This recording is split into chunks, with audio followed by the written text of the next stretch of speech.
Very warm welcome to all our viewers at the Akash Health Pod session, जहां हम लेकर आते हैं एक्सपर्ट ओपिनियंस आपके और आपके परिवार के लिए। और आज हम ऐसे ही एक टॉपिक पे डिस्कस करने वाले हैं जो कि इंडिया के अंदर एक एपिडेमिक की तरह फैलता जा रहा है। So much so that even our Prime Minister is addressing this issue. जी हाँ, आपने बिल्कुल ठीक समझा, वो है ओबेसिटी यानी कि मोटापा। और इसे डिस्कस करने के लिए हमारे साथ हैं आज एक reputed endocrinologist doctor Monica Sharma. Dr. Monica is a senior consultant endocrinology department at Akash Healthcare Dwarka. With an experience of over 16 years in medicine and a decade of specialization in endocrinology, Dr. Sharma is known for her expertise in patient counseling, education, helping individuals better understand and manage their hormonal issues. Her key interest areas include diabetes, thyroid, obesity, osteoporosis, PCOD. Thank you so much, ma'am, for joining us today. Thank you so much. तो ma'am basics से शुरू करते हैं। Yes, बिल्कुल। Obesity आजकल एक बहुत common word हो चुका है। रोजमर्रा की जिंदगी में हम बोलते हैं कि हाँ वजन बढ़ रहा है, ओबेसिटी लग रही है, ओबेसिटी की तरफ जा रहे हैं। बट एक्चुअली आई थिंक लोगों को समझ नहीं आता कि ओबेसिटी है क्या। सो आप हमें अगर हमारे व्यूअर्स को समझाएं कि ओबेसिटी एक्चुअली होता क्या है, हम इसे मेजर कैसे कर सकते हैं और किस पॉइंट पे हमारा नॉर्मल वेट ओबेसिटी की तरफ बढ़ने लग रहा है। राइट तो ओबेसिटी तो हमेशा से रही है, लेकिन उसकी डेफिनेशंस चेंज होती रही हैं। पे जो पुरानी डेफिनेशन होती थी वो होती थी कि सिर्फ आपके बीएमआई के हिसाब से, सिंपल शब्दों में आपकी हाइट के हिसाब से अगर आपका वज़न ज़्यादा है तो आप ओबीस हैं। लेकिन अब समझ में आ रहा है कि वज़न बहुत सारी चीज़ों को कंप्राइज करता है, जैसे कि आपकी बोन्स, आपकी मसल्स और आपका फ़ैट। तो सिर्फ फ़ैट को क्वांटिफिकेशन अलग से करना अब तक पॉसिबल नहीं था, but now we are getting a little bit of hints, जैसे कि मेडिकल साइंस बढ़ रही है। तो बेसिकली ओबेसिटी की कंडीशन को भी रीडिफाइन किया गया है, not just because of BMI but also एक क्रॉनिक हेल्थ कंडीशन होती है ये, जो कि क्रॉनिक का मतलब है कि कंटिन्यूस रहती है, कि एकदम से ऐसी नहीं है कि थोड़े टाइम के लिए ओबीस हो। जो पेशेंट्स ओबेसिटी की तरफ जाते हैं, then they continue on the same path unless they do something to bring it back. Second thing is जो फैट होता है, वो फैट सिर्फ एक इनर्ट टिश्यू नहीं होता, it is active. In fact it has been found that जो हमारी फैट सेल्स होती हैं वो एटलीस्ट 14-15 डिफरेंट हॉर्मोन्स बनाती हैं। हॉर्मोन्स, इन्फ्लेमेटरी फैक्टर्स, जो कुछ भी उन्हें कह लें, but they affect your metabolism. So chronic access fat deposited, and if that causes any functional abnormality या physical harm बिल्कुल physical harm भी हो सकता है, जैसे कि किडनी का प्रॉब्लम हो सकता है, इससे हार्ट का प्रॉब्लम हो सकता है। बहुत ज़्यादा ओबीस लोगों का हार्ट कॉम्पेंसेट नहीं कर पाता है, and it is been seen that heart failure तक हो सकता है। प्लस आर्थराइटिस जो हम देखते हैं, ऑस्टियोआर्थराइटिस, या मोटापे की वजह से घुटने ख़राब हो जाना, नी रिप्लेसमेंट की नौबत आ जाना, तो ये सब जो है ये क्लिनिकली सिग्निफिकेंट ओबेसिटी में आते हैं।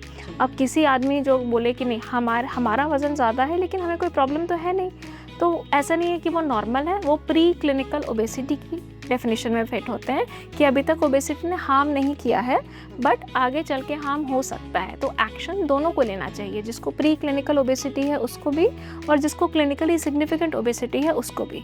अगर बीएमआई की तरफ से हम कट ऑफ्स की तरफ देखें तो एक ब्रॉड कट ऑफ्स जो हमारे लिए है वो है कि आउटसाइड कंट्रीज़ के लिए बीएमआई या आपका हाइट डिवाइडेड, आपका weight divided by your height in meter square, and उसको हम इक्वल टू अगर 30 के ऊपर है तो ओबेसिटी क्राइटेरिया में आता है, लेकिन not for us south east Asians, क्योंकि देखा गया है कि इवन कम वेट पे भी हम ज़्यादा मोटे होते हैं, क्योंकि हमारा जो फैट है दैट इज़ अनहेल्दी।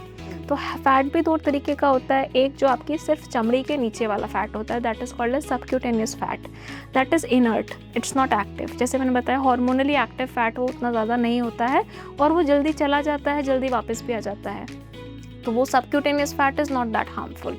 जो हार्मफुल वाला फैट होता है वो होता है हमारे ऑर्गन्स के अराउंड फैट, हमारे लिवर के अंदर का फैट, पैनक्रियास के अराउंड का फैट, इवन हार्ट के आर्टरीज के अराउंड का फैट। अंदर वाला फैट तो हम जानते हैं जो एथेरोस्क्लेरोसिस जो हार्ट डिजीज़ करता है, लेकिन इवन आर्टरीज के अराउंड भी हमारे फैट डिपॉजिट हो सकता है। तो वो वाला जो फैट होता है that is known as visceral fat या visceral adipose tissue, and that is very hormonally active. It secretes major hormones, वो इन्फ्लेमेशन करता है, आगे चल के वो diabetes, liver cirrhosis, hypertension, heart disease सब करवा सकता है। तो वैसे तो आपने डॉक्टर शर्मा आपने काफ़ी सारी हमें बीमारियां बताई, मगर हमारे पॉपुलेशन के अंदर एक माइंडसेट है ऑफन इट इज इग्नोर्ड जब Yes. तक कोई कॉम्प्लिकेशन अराइज ना हो जाए। तो कुछ कुछ कॉम्प्लिकेशंस आपने बताई हमें, हमारे व्यूअर्स को, पर हम चाहेंगे आप एलैबोरेट वे के अंदर अगर आप डिस्कस कर पाएं कि कौन कौन सी कॉम्प्लिकेशंस ओबेसिटी की वजह से हो सकती हैं। तो मोटापे की वजह से सबसे सिंपल हो सकती है कि आपके जो है physical complication, physical health compromise हो, आप लंबे डिस्टेंस तक चल नहीं सकते, बोन पेन, जॉइंट पेन हो जाता है। जितना आपका वज़न होता है हर स्टेप पे आपकी नी के ऊपर 4 गुना उससे ज़्यादा वज़न बढ़ता है। तो आपका वज़न अगर 5 किलो भी बढ़ गया तो आपकी नी को 20 किलो एक्स्ट्रा उठाना पड़ेगा, इवन ऑन वॉकिंग। तो that sort of chronic stress actually erodes your cartilage. जैसा कि हमें जानते हैं कि कार्टिलेज वो कुशन होती है जो हमारी हड्डियों को कुशन करके रखती है। जब एक बार वो इरोड हो गई तो it is not to be regenerated, नया नहीं बन सकता। हमारे पास जितना है उतना है।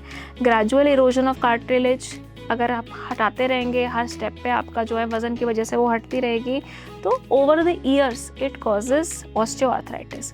अब एक बार ऑस्टियोआर्थराइटिस हो जाता है तो हमारे देश में ये है कि उसको भी इग्नोर किया जाता है कि ये एज रिलेटेड बीमारी है, उसकी ऑपरेशन नहीं करवाना, उसका हमें क्योर नहीं करवाना है, उससे कॉम्प्लिकेशन हो सकती है। लेकिन कॉम्प्लिकेशंस 10-20 साल पहले हो चुकी, ये तो हम and result of the complication से देख रहे हैं। तो उस टाइम पे उसका जो ट्रीटमेंट है दैट इज़ ओनली सर्जिकल।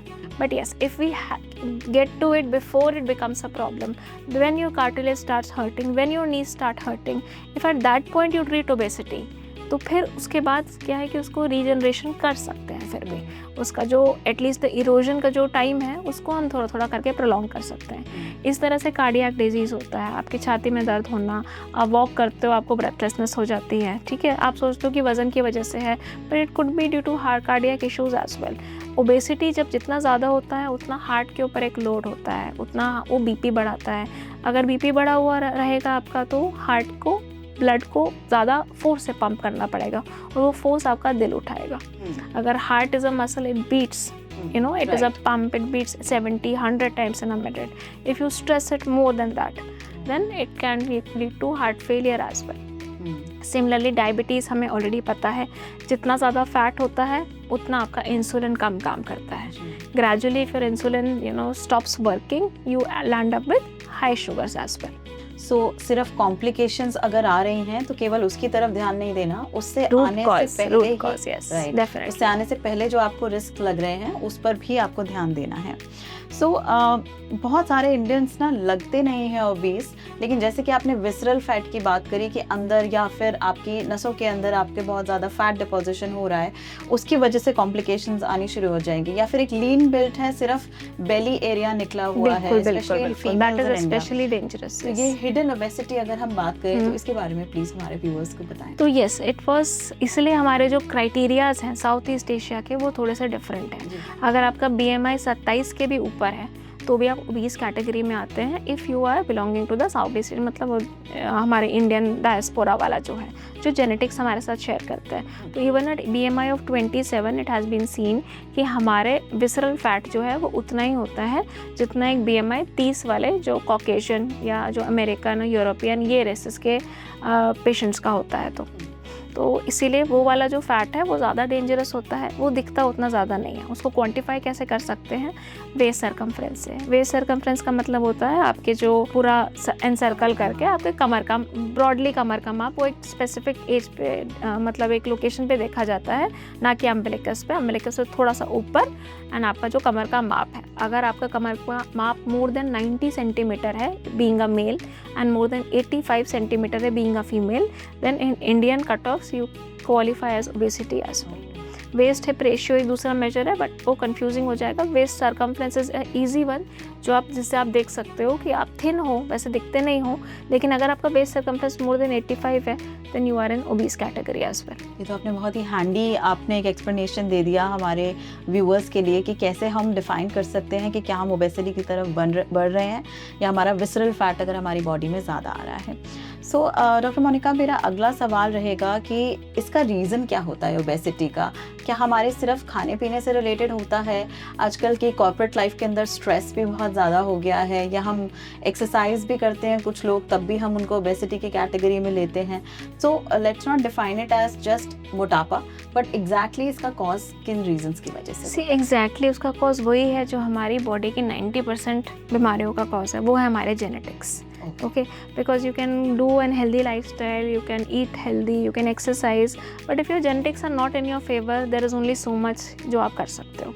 अब जेनेटिक्स हमारे ऐसे क्यों हैं और हमारे जो दूसरी कंट्रीज़ हैं उनके ऐसे क्यों नहीं हैं, तो ये हमारी हिस्ट्री के ऊपर जाते हैं. बिकॉज हिस्टोरिकली हमें हमेशा जो है थोड़ा सा पिछले मतलब हिस्टोरिकली मतलब आपने अपने पिछले 5-6 जनरेशन्स को देख लीजिए. If they have been starved of food, अगर उनको खाना अपनी लाइफ टाइम में कम मिला था तो उनके जीन्स जो हैं वो चेंज हो गए. अब जीन्स की बात यह है कि वो इमीडिएटली नहीं चेंज होते. आप अगर बोलो कि अभी हमारे लिए ओबेसिटी प्रॉब्लम है तो हमारे नेक्स्ट जनरेशन वालों को खाना ना स्टोर करने के जीन्स मिल जाए, वो नहीं होते. Genes change over generation. It takes 200 to 300 of years for our genes to change. और 200-300 साल पहले आपके जो दादाजी परदादाजी थे उनको खाने को नहीं मिल रहा था, उनके भूखमरी थी देश में. तो जब उस टाइम पे जो जीन्स बने हैं वो ऐसे बने हैं कि जब भी आपके पास थोड़ा भी एक्स्ट्रा खाना आए, एक टॉफ़ी एक्स्ट्रा की भी कैलोरी जाए, उसको स्टोरेज कर लो, क्योंकि हमें नहीं पता कि नेक्स्ट टाइम कब अकाल आएगा, कब सूखा पड़ जाएगा. हम एक we were an agrarian cultural civilization, so we were dependent on seasons. किसी सीज़न फसल अच्छी नहीं हुई तो जो मोटे लोग हैं वो बच जाएंगे. थोड़ा सा फैट जिसने स्टोर किया हुआ है, that is the difference between life and death. So you cannot change your genetics. Your genetics are, poised to gain weight. उनको थोड़ा भी एक्स्ट्रा दोगे, they will store it. They will not use it. तो वो use करने का आया नहीं है. तो फिज़िकल एक्टिविटी हमारी जो है थोड़ी सी लिमिटेड ही रहती है. Plus add to it the urbanization, there is increased. आप अभी जोमेटो से ऑर्डर कर लो, अभी स्विगी से ऑर्डर कर लो. So there is an ease of high calorie food available, and this is very recent. If you think back 20-30 years, eating out was a luxury. Unless किसी के घर में शादी नहीं है, आपको खाने को नहीं मिलेगा बाहर, आपको घर का ही खाना है. But now every day eating out has become an everyday affair. हर रोज़ बच्चे बाहर से खाते हैं, हर रोज़ आप जाते हैं तो इतने स्टॉल्स हैं, कुछ ना कुछ ले लिया. पहले आपको कुछ ऐसा होना पड़ेगा कि भाई कुछ मार्क्स आएंगे तब आपको आइसक्रीम मिलेगी. तो 6 महीने में एक बार it's a treat. But if you take it every day, it is not a treat, it becomes a trap.